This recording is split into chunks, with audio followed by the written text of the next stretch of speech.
Hello, and this is Giuseppe from makecomputermusic.com and GIUDA. Today I would like to speak about the music production gym.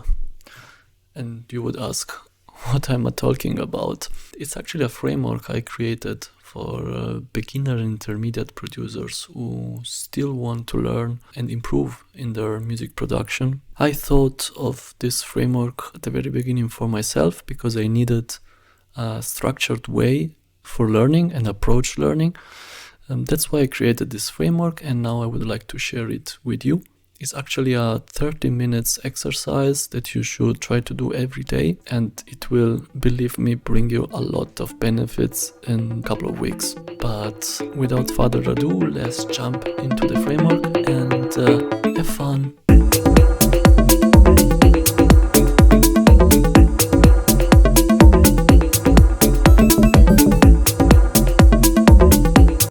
I would like to start this video with a great quote from Dwayne Johnson, better known as The Rock, and he says, "Success isn't always about greatness, it's about consistency. Consistent hard work leads to success.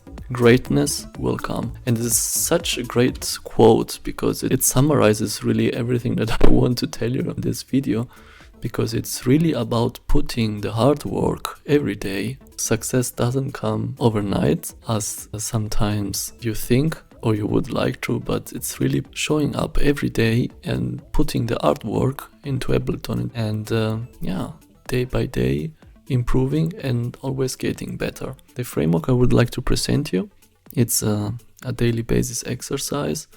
And it's about, as I said, consistency, and this will make the difference after a couple of weeks already, because you will learn so much and so fast that you will be surprised of it. An important thing still is that this exercise framework has to be used in parallel to normal studio time. So it's not something that you do and then you are good to go for the day. If you plan like studio time on that specific day, try to cut 30 minutes time for that day as well for learning. And this can be done really at any time. This can be done before work, in a break, after work, after dinner, while traveling. So you don't have really excuses of saying, I have a daily job, I have a family. It's 30 minutes, and even if you don't go to the studio and show up to the studio for making some music, you can do these exercises, you can learn new stuff, and you can improve every day. Another important point is try to feel guilty if you don't make your exercise.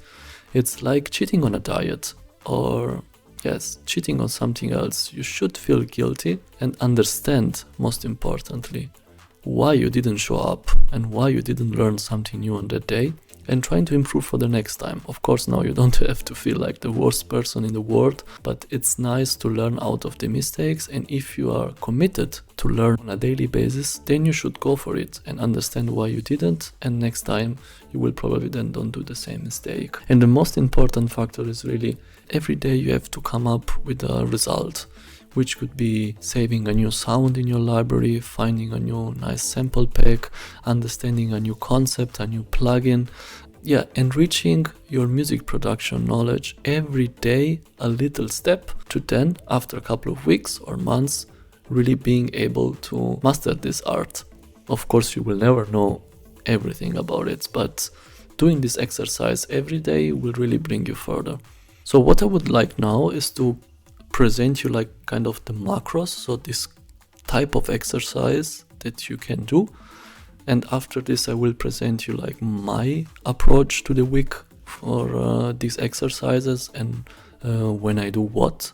Actually, it's up to you. You can reframe the spots and do at different days different things. It's completely up to you. The most important thing is, of course, do the exercises. The first exercise is one of the probably most used and well known, is watching a tutorial, but it's not like opening YouTube and playing the first random video. You should be mindful and aware of what you want to learn on that day. So pick a technical topic, check for example previously saved tutorial.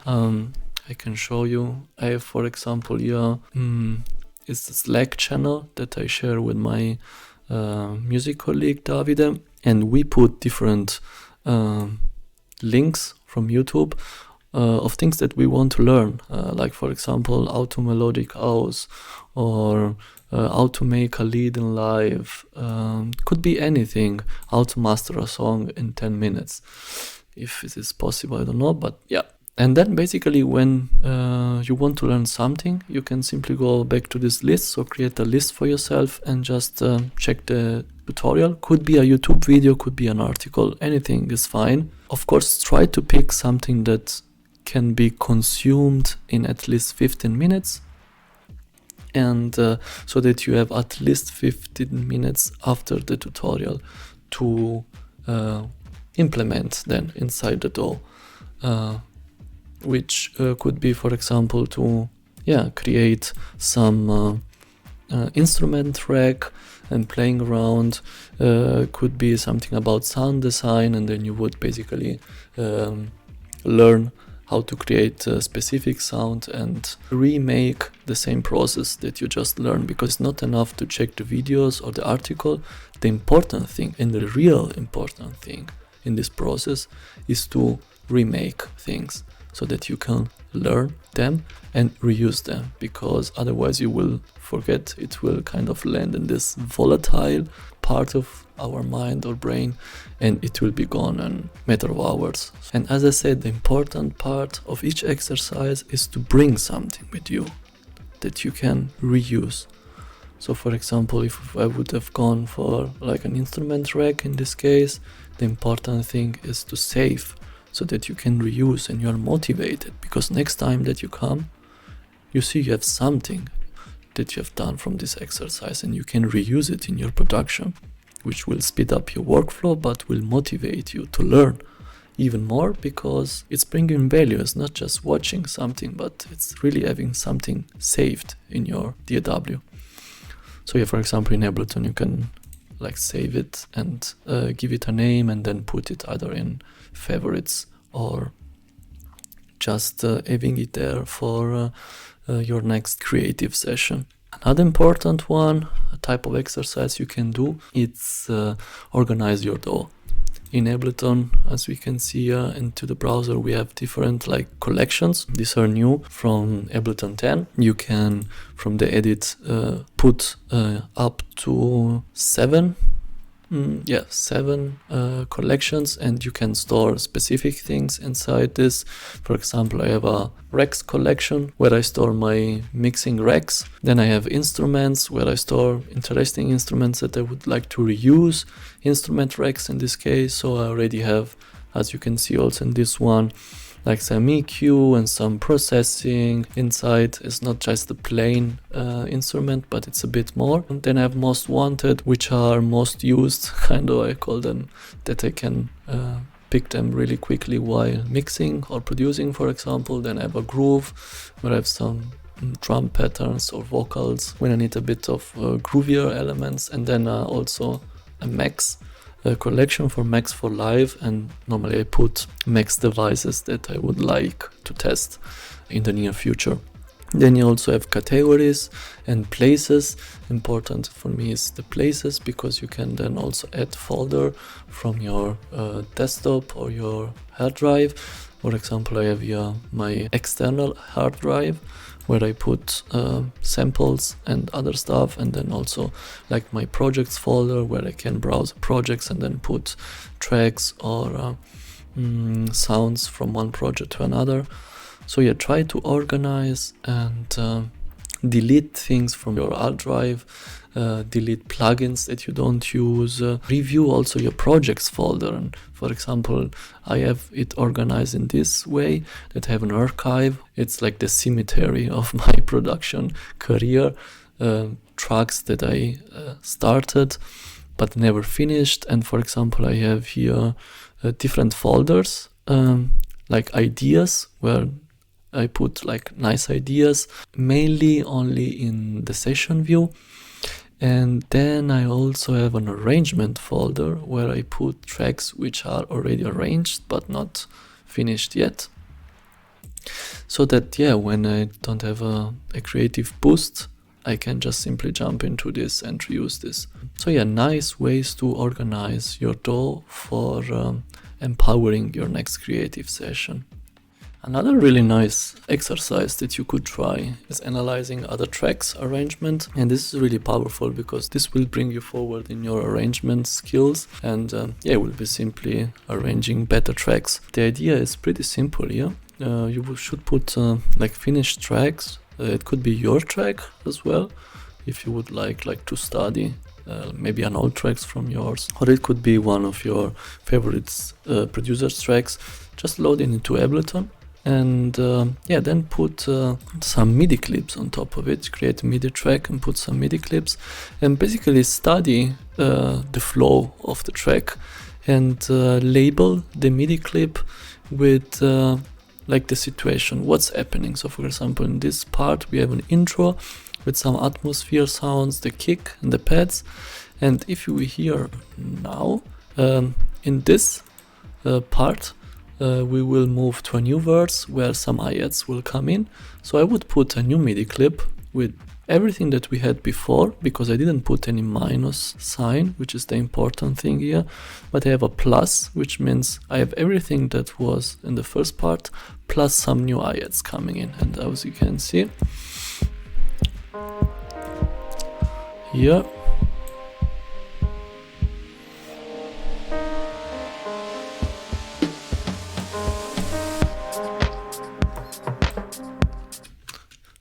and if I would like to remake or being inspired by this arrangement, I would know that after the first intro it would be nice for some energy increase to put some offbeat hi-hats, for example. Another powerful one is sample hunting. Normally producers have like a gigabyte of samples, but they don't even know everything they have. I honestly also don't know all the samples that I have, that I bought, that I downloaded for free. And a really nice exercise is to take some moments to check old sample packs, old songs, check Splice, for example, or the other one. There is another good one called Loop Cloud, I guess. I used it for a couple of months. Take some time, the half an hour, the 30 minutes, and go through your sample packs, go through the in Ableton there are these packs, so really powerful one. Try at least to have 10 interesting loops, samples, or FX sounds or some effects after the session. Really powerful. You will be really thankful in the next session when you will have a really nice sample selection for your songs. As the last one, it's actually something pretty nerdy, but I would say really useful and needed, which would be learn new tools. And learn new tools means don't just playing around, experimenting, but try to get a bit nerdy. Take an echo in Ableton. Do you actually know everything about the echo and how powerful an echo device in Ableton can be? Do you know that through echo you could even create a hi-hat sound using, for example, the noise? Do you know that you can put some reverb on it? You know that you can duck the echo with some threshold and release parameter? I didn't know this until some weeks ago when I, drum rolls, moved to the Ableton manual. And if we search for echo, we can see here we have a nice page. It's of course, I mean, it's ridiculous amount of pages. It's close to 800 pages, but of course you don't have to read it at once. You can pick some information and in the 30 minutes, for example, read about the echo, what you can do with it, and it's a very nice breakdown of all the functionalities. After maybe 15 minutes, just go in and then tweak, put some sounds and play with it, and after the 30 minutes you will simply be empowered with new knowledge and ready to go for the next tracks. The last exercise, which is really, it could even be less than 30 minutes, is kind of is not like an active exercise, but it's more about kind of a journaling and assessing your learning experience with the framework, is to recap, understanding and assessing what you learned in the week, during the week. That's why I normally do it on a Sunday. You can ask yourself questions like, what did I learn or try it out in the last week? You can check maybe instrument tracks that you created, or the nice samples that you picked, or the new plugin that you learned and read the manual for. Trying to really understand actively and with awareness, understand what you learned, so that you are kind of motivated for the next week. Other questions could be also, did I really understand it? Can you replicate what you did? Maybe creating a nice sound on Tuesday. And if you can, or more or less you have an idea on how to replicate things, then it means that you were learning probably at a good pace. And another good question, speaking of this, could be, was I too slow or too fast in checking things? And of course, as a last point of this recap exercise would be what's next, because you should get ahead for the next week, already having a rough idea of things that you want to learn, maybe some tutorial list that you would like to check, maybe some sample packs that you always wanted to check. Make a list of things that you would like to see or understand during the next week, and get the work done.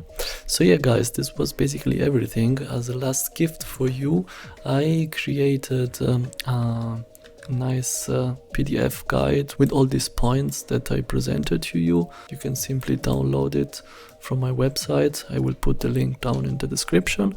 And I would like to leave you again with this nice quote from The Rock. The success isn't always about greatness, it's about consistency. Consistent hard work leads to success. Greatness will come. So thank you guys, and of course, if you like this video or you could use my framework to improve in your production skills, please give a like to this video and subscribe the channel. Switch also the notification bell in order not to miss the next video that I will put. I will try to upload a video every Sunday to bring you valuable knowledge and education and motivational content for improving in your music production career. So thanks again and have fun producing.